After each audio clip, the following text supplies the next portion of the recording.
Radhe Krishna everyone. I hope you all are so good. Today we again start the new concepts of constitution. Firstly, we revise the concept of constitution for last class for 2 minutes. So in last class uh, we discuss about the cabinet mission, how is it work. Cabinet mission entered in India March 1946 to May 1946. हमने पढ़ा कि cabinet mission Bharat आया और मार्च 1946 से मई 1946 तक वो रहे। उसके बाद में कॉन्स्टिट्यूशनल असेंबली बनाई गई जिसके अंदर मीटिंग्स हुई। हमने पढ़ा था कि टोटल जो सेशन हुए वो 11 सेशन हुए, 11 सेशन, और जो लास्ट मीटिंग हुई थी अंतिम बैठक वो 24 जनवरी 1950 को हुई। तो कॉन्स्टिट्यूशनल असेंबली के अंदर भी जो फर्स्ट मीटिंग हुई थी वो 9 दिसंबर 1946 9 दिसंबर 1946 में, जिसमें टेम्परेरी अध्यक्ष जो लीडर बनाया गया वो डॉक्टर सच्चिदानंद सिन्हा को बनाया गया। उसके बाद में सेकेंड मीटिंग 11 दिसंबर 1946 परमानेंट अध्यक्ष बने डॉक्टर राजेंद्र प्रसाद। उसके बाद में 13 दिसंबर 1946 ऑब्जेक्टिव रिजोल्यूशन जिसमें रखा गया। तो ऑब्जेक्टिव रिजोल्यूशन जो कि पहले ही हमारा रखा जाना था, तो वो क्या हुआ, थोड़ा लेट हो गया और फाइनली 22 जनवरी 1947 को वो लागू कर दिया गया। तो फाइनली संविधान सभा के मेंबर्स 389 थे और हमने देखा कि कैसे कैसे वो चेंज होते होते 324 भी हुए, फिर 299 और फाइनली 284 मेंबर्स ने सिग्नेचर किए। तो जिनमें से कि अब भी एक जिंदा थे 2009 के आसपास तक हरियाणा को बिलोंग करने वाले हैं, जो जो भूपेंद्र सिंह हुड्डा जी हैं, उनके पिताजी रविंद्र सिंह हुड्डा। तो ये बहुत बड़ी बात है कि संविधान सभा के अंतिम जीवित व्यक्ति बचे हुए थे। और जब वो एक्सपायर हुए रविंद्र सिंह हुड्डा जी, तो इनकी समाधि को भी नाम दिया गया संविधान घाट या संविधान स्थल के नाम से उसे रखा गया, क्योंकि संविधान सभा के 284 मेंबर्स में से जो एक जीवित व्यक्ति बचे हुए थे वही थे। तो उनके सम्मान में उनकी समाधि को नाम दिया गया संविधान घाट या संविधान स्थल। फिर हमने देखा कि 2 साल 18 महीने 11 दिन में 11 सेशन हुए, एक अंतिम बैठक हुई और कॉन्स्टिट्यूशन को लेकर जो लास्ट क्लास में बताया था कि रिटर्न डॉक्यूमेंट को संसद भवन की लाइब्रेरी में हीलियम के बॉक्स नाइट्रोजन के केस में बनाकर उसको सेफ रखा गया है ताकि कागज की क्वालिटी खराब ना हो, है ना। तो सदियां बीतेंगी लेकिन कॉन्स्टिट्यूशन तो भारत का ऐसे ही रहेगा।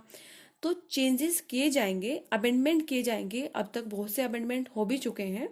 तो अकॉर्डिंग टू नीड वो होते रहेंगे क्योंकि टाइम के साथ ज़रूरतें बदलती हैं, बट जो बेसिक कंसेप्ट्स हैं कॉन्स्टिट्यूशन की वो वही रहेंगे। तो उस कॉन्स्टिट्यूशन का सेफ होना बहुत ज़रूरी है, इसलिए उसे बड़ी सेफ्टी के साथ में संसद भवन की लाइब्रेरी में रखा गया है। आज कुछ इंपॉर्टेंट टर्म के कंसेप्ट क्लियर करते हैं, क्योंकि जब तक हमें किसी शब्द को समझते हम नहीं हैं तो हम सही से उसे याद नहीं कर पाते, फिर हम रटने की कोशिश करते हैं और वो लंबे समय तक हमें याद रहते नहीं हैं। तो बहुत ज़रूरी है कि हम हर एक पर्टिकुलर टर्म को, जितनी भी टेक्निकल टर्म है, हर एक टर्म को हम अच्छे से समझते चलें ताकि हमारा सब्जेक्ट क्लियर होता रहे। तो आज हम बात करेंगे प्रस्तावना की। प्रस्तावना जिसे हम इंग्लिश में बोलते हैं प्रेमिएबल। तो प्रेमिएबल के अंदर सबसे पहले प्रस्तावना को ही हम समझने की कोशिश करें। तो प्रस्तावना को अगर हम कहें तो याद जैसे हम करते हैं कि निबंध लिखा जाए, तो जब हम निबंध लिखते थे तो निबंध में क्या होता है कि स्टार्टिंग में दिया जाता है प्रस्तावना। तो प्रस्तावना का मतलब होता है कि उस निबंध से रिलेटेड जितनी इंपॉर्टेंट टर्म्स होती हैं उन सबको हम वहाँ लिख देते हैं। मतलब उस पूरे निबंध में जितना भी चीज़ें हमें लिखनी होती हैं तो उन सब का कंसेप्ट, एक इम्पोर्टेंट जो पार्ट होता है वो सब हम वहाँ ओवरव्यू कर देते हैं। तो सेम कॉन्स्टिट्यूशन की जो प्रस्तावना है प्रेमेबल है वो भी सेम है, जिसमें कि एक पेज पर ही 6-7 लाइन में इतना कुछ लिखा है जो एक आइडिया देता है कि भारत कैसा है, भारत वास्तव में क्या है, भारत का सिस्टम कैसे रन करेगा या करता होगा, भारत की जनता कितनी ताकतवर है ना, और भारत में किस प्रकार की आज़ादी दी गई होगी। तो लोगों को मतलब यानी हमारे देश की जितनी भी मुख्य बातें हैं वो परमेबल में वो 6-7 लाइन में दर्शा दी गई हैं। तो पूरा कॉन्स्टिट्यूशन अगर हम परमिएबल को पढ़ते हैं तो पूरे कॉन्स्टिट्यूशन का एक ओवरव्यू दे दिया गया कि हमारे भारत के अंदर किस तरीके से सिस्टम काम करेगा, किस तरीके से लोगों को आज़ादी दी जाएगी। तो हमारे देश में संविधान सर्वोपरि है और वहीं संविधान में बदलने की ताकत संसद को है। लेकिन संसद सर्वोपरि नहीं है, सर्वोपरि संविधान ही है। तो संसद को संविधान के अनुसार काम करना होता है, लेकिन संविधान में चेंजेस करने की जो ताकत दी गई है, जो पावर है, वो संसद के हाथों में है। और संविधान में क्या लिखा है, मान लो कोई कोई टर्म लिखी है और उस पर डिस्प्यूट हो जाए, तो उसका एक्सप्लेनेशन जो करते हैं, एक्सप्लेनेशन की पावर जिसके हाथ में है वो सुप्रीम कोर्ट है।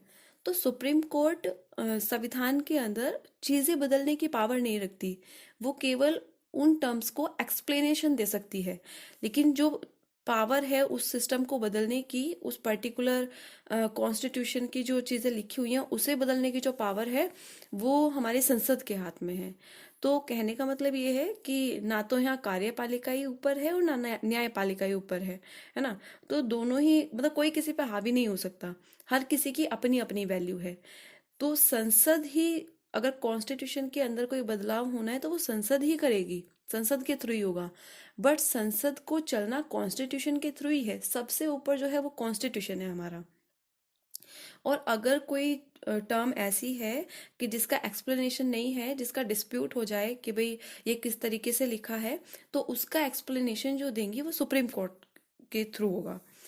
तो चलिए आज 5 कंसेप्ट्स मुझे क्लियर कराने हैं परमिएबल के, प्रस्तावना के, जो हमारे वो 5 टर्म्स जो हैं वो पूरे कॉन्स्टिट्यूशन को कहीं ना कहीं ओवरव्यू करा देती है कि हमारे भारत के अंदर किस तरीके से चीज़ें होंगी और क्या क्या चीज़ें प्रेजेंट हैं। तो सबसे पहले हम 5 टर्म देखते हैं, उसके बाद एक्सप्लेनेशन करते हैं। फर्स्ट आती है प्रभुत्व संपन्न, जिसे हम प्रभु सत्ता संपन्न भी बोलते हैं और उसे इंग्लिश में बोला जाता है सॉवरेनिटी। सेकंड होता है समाजवाद, सोशलिज्म। थर्ड है धर्मनिरपेक्ष या कहते हैं पंथ निरपेक्ष, in English secularism. Fourth is लोकतंत्र, मीन्स डेमोक्रेसी।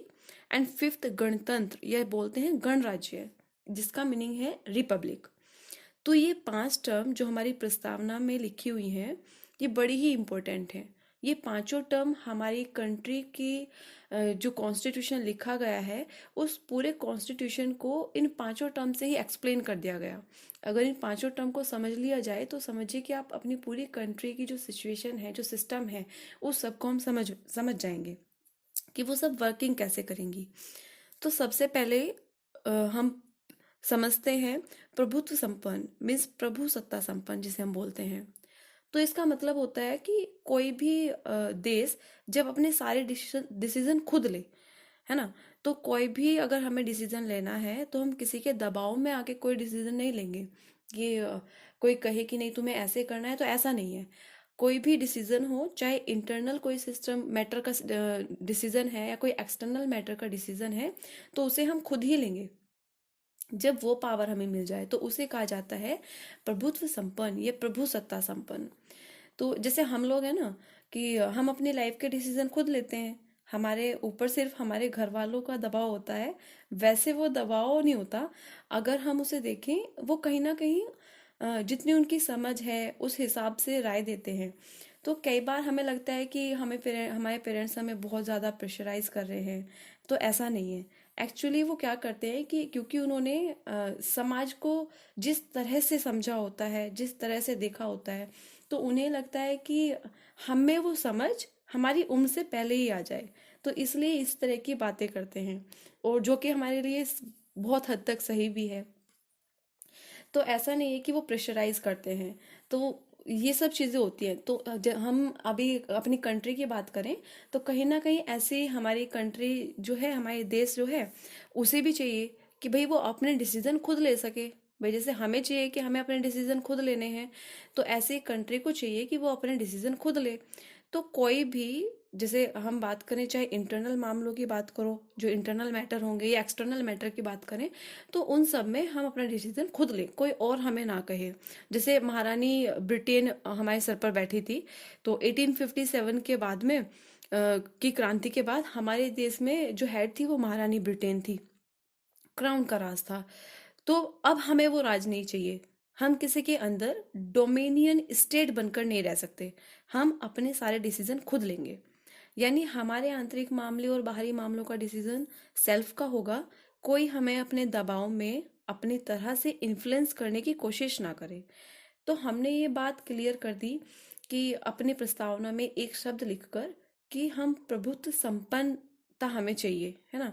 तो ये सबसे इम्पोर्टेंट फर्स्ट टर्म हमारी आती है प्रस्तावना के अंदर, कि कोई भी डिसीजन हो, चाहे वो इंटरनल कोई इंटरनेशनल कनेक्शन की कोई बात हो, है ना, या हमें किसके साथ, किस कंट्री के साथ में व्यापार करना है या किसके साथ में नहीं करना है, ये सारे जो पर्सनल डिसीजन है वो हमारे खुद के होंगे। किसी और के दबाव में रहकर हम ये डिसीजन नहीं लेंगे। तो इसी को कहते हैं सॉवरेनिटी। तो प्रभुत्व संपन्नता की अगर बात करें तो भारत अपने से जुड़े सारे डिसीजन खुद लेगा, किसी के दबाव में आकर नहीं बोलेगा। तो सब चीजें हम अपने आप से करेंगे, सब डिसीजन खुद से लेने हैं। तो अगर एक सिंपल सी लाइन में हम बात करें कि हमें एक सिंगल लाइन का हमें मीनिंग चाहिए प्रभुत्व संपन्नता का, तो इसका मतलब है अपनी खुद की सत्ता, है ना। तो हम अपने डिसीजन को खुद कैरी करें। सेकंड आता है समाजवाद, जिसे हम बोलते हैं सोशलिज्म। तो जब हम 9th क्लास में थे तो इकोनॉमिक्स में एक टॉपिक, छोटा सा एक कंसेप्ट आया था इंट्रोडक्शन, जिसे समाजवाद का और पूंजीवाद का। तो समाजवाद का मतलब होता है, ये दोनों ही वर्ड्स समाजवाद और पूंजीवाद एंटोनियम्स हैं, अपोजिट हैं एक दूसरे के। तो समाजवाद का मतलब है जहाँ सबसे इम्पोर्टेंट माना गया है समाज, यानी जनता, जो देश का मेजर हिस्सा है। तो उत्पादन के सारे बड़े साधनों पर सबका साझे का हक होता है। जैसे एग्जाम्पल की अगर बात करो, सरकारी स्कूल्स, तो किसी एक का हक नहीं है ना, पूरे समाज का हक है।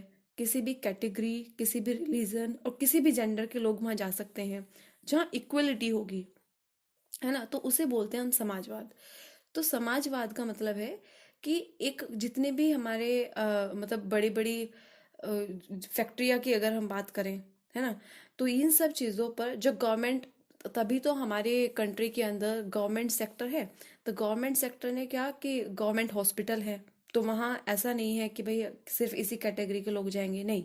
वहाँ क्या है कि कोई भी जा सकता है।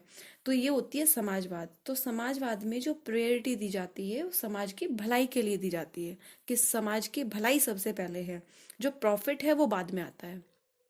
तो ये होता है सोशलिज्म। लेकिन अगर यहीं हम पूंजीवाद की बात करें तो पूंजीवाद इसका अपोजिट होता है। पूंजीवाद में क्या होता है कि पूंजीवाद में जो प्रायोरिटी होती है वो प्रॉफिट पे होती है। समाजवाद में सेकेंडरी वहाँ क्या होगा कि समाज की भलाई बाद में, पहले हम किसकी बात करते हैं, प्रॉफिट की बात करते हैं। तो अगर हम पूंजीवाद की बात करें तो ये हमारी कंट्री में नहीं चल सकता। ये मोस्टली होता है जो रिच कंट्रीज होती हैं, वहाँ ये चीज़ें चलती हैं। तो हमारी कंट्री कैसी है, समाजवाद है, सोशलिज्म। और समाजवाद जो शब्द है वो 1976 में 42nd अमेंडमेंट के बाद आया। जो हमारे पूर्वज थे, जो ओरिजिनल कॉन्स्टिट्यूशन है, उसके अंदर ये वर्ड नहीं है। इसे 1976 में इसके के अंदर ऐड कर दिया गया है। और ऐड किसने किया होगा, अभी शुरू में हमने बताया कि कॉन्स्टिट्यूशन के अंदर जितने बदलाव होंगे उन सब की पावर संसद के हाथ में है। लेकिन संसद कॉन्स्टिट्यूशन से ज़्यादा ऊपर नहीं है। संसद भी हमारी चलेगी किसके अकॉर्डिंग ही, कॉन्स्टिट्यूशन के अकॉर्डिंग ही चलेगी। लेकिन अकॉर्डिंग टू नीड, अगर हमें कोई चीज़ ज़रूरत है किसी चीज़ की, तो उसे हम संसद के थ्रू उस पे सब चीज़ें पढ़ी जाएंगी, है ना, डॉक्यूमेंट्स रखे जाएंगे, डिसीजन होंगे। उसके बाद उसे संसद के थ्रू कॉन्स्टिट्यूशन में या जो रिटर्न डॉक्यूमेंट्स हैं उनमें ऐड कर दिया जाता है। तो 1976 में जो समाजवाद वर्ड है, सोशलिज्म, इसे ऐड कर दिया गया। थर्ड टर्म आती है धर्मनिरपेक्ष, जिसे हम पंथ निरपेक्ष भी बोलते हैं, और इंग्लिश में बोलते हैं इसे हम सेक्युलर। तो इसके दो मेन मीनिंग होते हैं। पहला है भारत का कोई धर्म नहीं है, और दूसरा है भारत में सब धर्म बराबर हैं। तो ये दोनों पॉइंट बड़े ही इंपॉर्टेंट हैं। तो यानी भारत में सब धर्मों को बराबरी होने के साथ साथ, ये बराबरी तो है ही, लेकिन साथ साथ में ये भी कहा गया है कि भारत का कोई धर्म नहीं है ना। तो ऐसा नहीं है कि भारत किसी एक धर्म की पैरवी करेगा, नहीं। तो हमारे देश में सब धर्मों को बराबर का हक दिया गया है। हमारे देश में अगर हम बात करें मौलिक अधिकार की, जो संविधान का एक बहुत ही इम्पोर्टेंट पार्ट है, भाग नंबर 3 में ये हमारा इंक्लूड है। 12 से लेके 35 तक आर्टिकल हैं जिसके अंदर, और उसमें भी खास तौर पर कुछ पर्टिकुलर आर्टिकल ऐसे हैं जिसमें हमारे मौलिक अधिकारों के बारे में ही, जो धार्मिक स्वतंत्रता है उसके बारे में दे रखा है। तो आर्टिकल नंबर 25, 26, 27 और 28, ये खास तौर पर ऐसे आर्टिकल हैं जिसमें धार्मिक स्वतंत्रता दे रखी है, जिसे बोलते हैं सेकुलर, हमने अभी टर्म पढ़ी है। तो यहाँ मेजोरिटी बेशक हिंदू की है, लेकिन माइनॉरिटी की भी उतनी ही वैल्यू है जितना मेजोरिटी हिंदुओं की है। तो हिंदू मुस्लिम के यहाँ नियम अलग नहीं है ना, ना सजाएं अलग हैं। बस कुछ चीज़ों को छोड़कर, जैसे हमारे यहाँ सामान्य सिविल कोड है, जैसे हम बोलते हैं कॉमन सिविल कोड, जिसमें कुछ टर्म ऐसी आती हैं कि वो कुछ अलग है, बाकी सब चीज़ें, सब रूल्स सबके लिए इक्वली फॉलो होंगे। तो जिसके अंदर पहला होता है कि बच्चे को गोद लेने का नियम अलग है, दूसरा शादी के नियम अलग हैं, और तीसरा तलाक के नियम अलग हैं। बाकी जितने भी नियम हैं वो सब कुछ कॉमन है। ना कोई हिंदू है ना मुस्लिम है, कोई ऐसा धर्म नहीं है। सब धर्म कैसे होंगे? बराबर होंगे। तो सबके साथ एक जैसा व्यवहार है। कोई किसी भी धर्म को अपना सकता है, ये उसकी खुद की मर्जी होगी। ऐसा नहीं है कि कोई फोर्स के थ्रू किसी को किसी दूसरे रिलीजन में कन्वर्ट करवाना चाहता है, नहीं, ऐसा रूल नहीं है। तो अगर कोई चाहे तो वो किसी भी धर्म को फॉलो कर सकता है। तो भावनाओं से देश नहीं चलेगा, देश चलेगा कॉन्स्टिट्यूशन से। और कॉन्स्टिट्यूशन ने कह दिया कि देश है, जो इंडिया है, भारत है, वो किसी एक धर्म की पैरवी नहीं करेगा। इसके अंदर सभी धर्म इक्वल हैं, और कोई धर्म ही नहीं है, उसने ये भी कहा। तो हमने पढ़ा कि 2 पॉइंट इसके अंदर आते हैं धर्मनिरपेक्ष के अंदर, सेकुलरिज्म के अंदर। पहला होता है भारत का कोई धर्म नहीं है, और दूसरा है भारत में सब धर्म बराबर हैं। तो ये हमारी टर्म आती है थर्ड। जो फोर्थ टर्म आती है जिसे बोलते हैं लोकतंत्र, डेमोक्रेसी।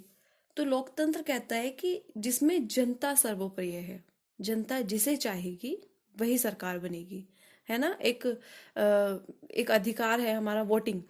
तो वो इसीलिए है कि हम जिसे चाहेंगे वही सरकार बनेगी। होते हैं ना इलेक्शन के थ्रू बनाए जाते हैं। तो ये होती है डेमोक्रेसी। और लास्ट टर्म जो आती है हमारी, बड़ी इंपॉर्टेंट टर्म है, जिसे बोलते हैं गणतंत्र, है ना, रिपब्लिक।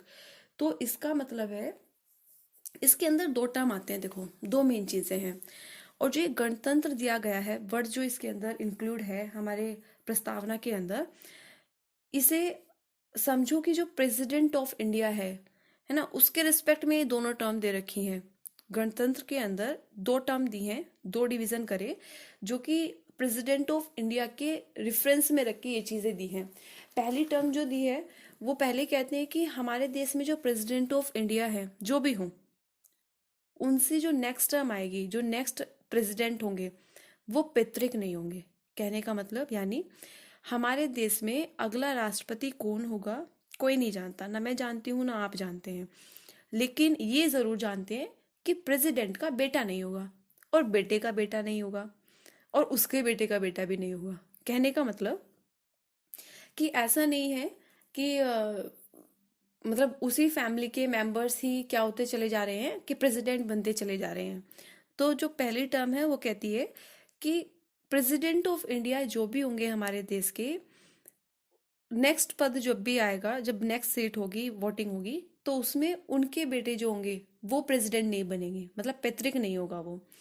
अगर बेटा ही दोबारा से जो प्रेसिडेंट बनते हैं तो उसे बोलते हैं राजतंत्र, वो लोकतंत्र नहीं होता।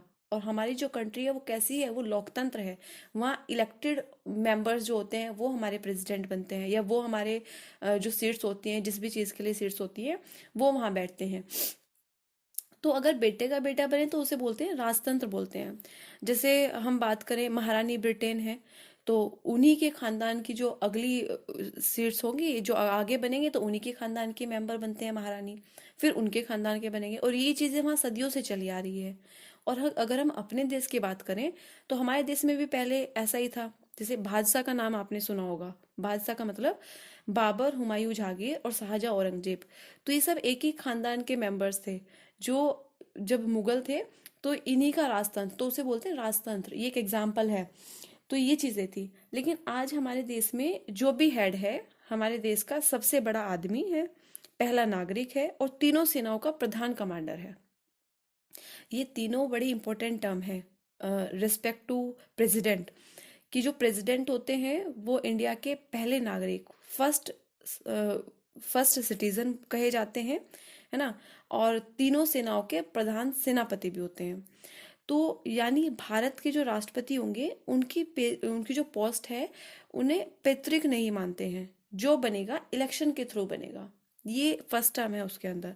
सेकंड क्या कहता है, सेकंड कॉन्सेप्ट, कि जो भी बनेगा उसका एक टेन्योर है। टेन्योर का मतलब कि एक टाइम पीरियड है कि इतने टाइम के लिए प्रेसिडेंट की जो पोस्ट इलेक्टेड की गई है वो इतने टाइम के लिए रहेंगे। और इंडिया में वो टाइमिंग 5 साल है। तो 5 साल के लिए वो बनेंगे और अगर दोबारा से उन्हें ही इलेक्टेड करना है, दोबारा से उन्हें ही चुनना है, तो वो थ्रू द इलेक्शन ही आएंगे। ऐसा नहीं है कि अगर दोबारा से हमें प्रेसिडेंट उन्हें ही बनाना है तो ऐसे ही उन्हें बना दिया जाएगा, नहीं। थ्रू द इलेक्शन ही होगा। और रिपीट भी होंगे तो 5 साल के लिए ही होंगे। टाइम भी नहीं बढ़ेगा। उस टाइम भी यही कंडीशन अप्लाई होगी कि टेन्योर कंडीशन रहेगी। टाइम पीरियड सेम रहेगा 5 साल।